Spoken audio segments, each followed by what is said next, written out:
In this video, I'm going to show you how you can easily add multiple photos or videos to your Snapchat story at once. Be sure to watch the video to the very end so you don't make any mistakes. Let's get started, guys, and first off we need to open up Snapchat, and then we'll be taken to Snapchat camera, where first off we need to swipe up to go to memories. And after that, hit right here where it says camera roll.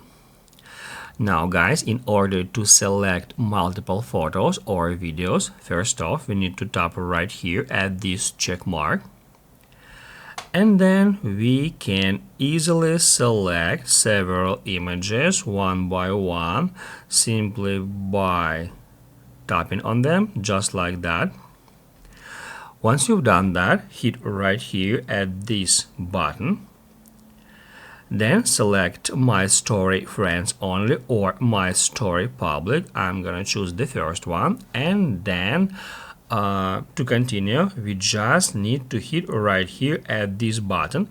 Keep in mind that it will share all the photos you have selected to your story, just like that.